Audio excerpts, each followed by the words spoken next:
everybody. Welcome to this edition of Coaching with Heart. I am Stacy, your coach for today. You could kind of say I'm a coach in a box. See, because I'm in a box here. That's kind of a neat way to look at it, huh? Yeah, I am in a box. Wouldn't it be neat if this was a circle? Then I could say I'm your coach in a circle, but that's not really the case, is it? Anyway, well, bet you didn't think I was going to start out this way, did you, huh? Anyway, I want to let you know that what I want to focus on in this episode is something a little teeny-weeny bit different. First of all, I want to tell you, number one, you have overcome a ton of stuff. And I think if you were to take the time to actually write down everything that you've overcome in your life, you would be writing for quite some time. Most of us tend to think about the stuff that we have to go through or the painful process of going through some of the pain, right? You know, but you have actually overcome quite a bit. More than you know. More than you give yourself credit for. You know, you really have. You know, many years ago when I was in college, doing my undergrad, when I was first in college and doing my very first year of college, and I went to school. I was in school for,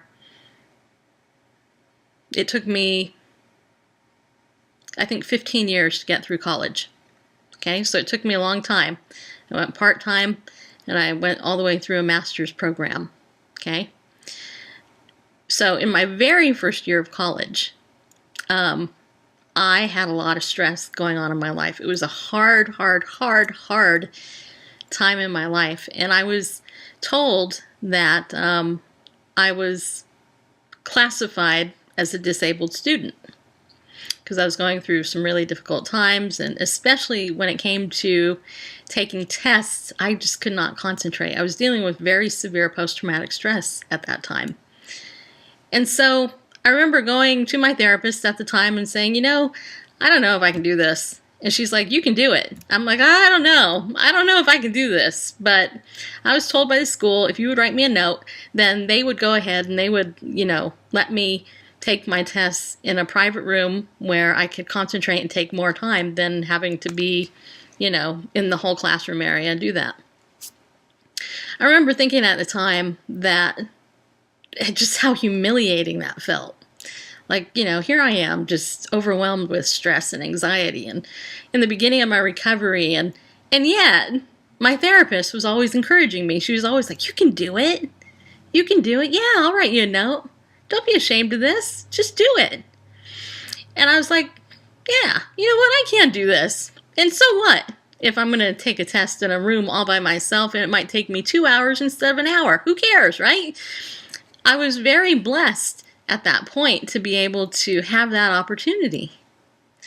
Well, many years passed from that first year of college, and I ended up in my graduate program a number of years later. It took me a long time, like I said.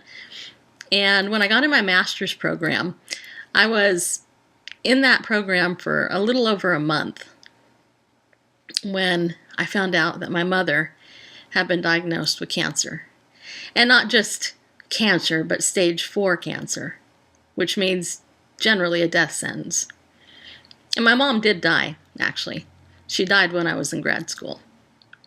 You know, and I remember going through that process and thinking, there's no way. There is no way I can get through this. There's no way.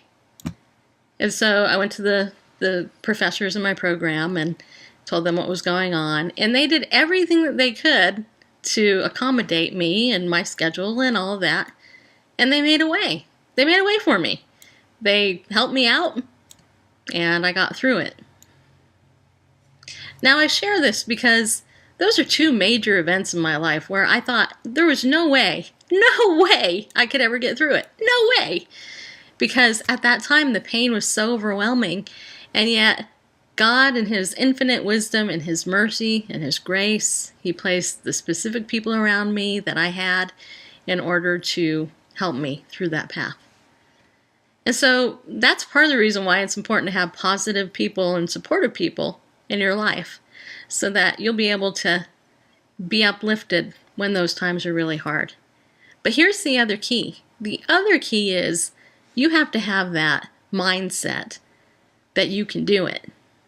You know, if other people think you can do it and you can't, you're going to set yourself up to fail every single time. But if you believe even a little bit that you can get through it, you will. I'm a testimony of that. And so I want to encourage you today to look at the things that have been in your life that you have used to hold yourself back. And ask yourself this question: what would I be if that wasn't there? What would I be if that thought, that belief, wasn't there? I know a man who has remained homeless for numerous years. He's been given time after time after time to make it. He's been given more job opportunities than I can count. And he continues to remain the victim in his mind that he's homeless. And he's remained homeless because of that. Not because people haven't helped him, but because by choice, that is his identity. In Christ, your identity isn't a victim. Your identity isn't to be stuck. Your identity is as an overcomer. And so you have overcome more than you know, more than you can give yourself credit for. And so think about that. Think about it today. Think about little things that you didn't think you could get through and write that down. Because you know what? You did. And give yourself some credit. Okay? We'll talk again on the next edition of our Coaching with Heart Live Bites.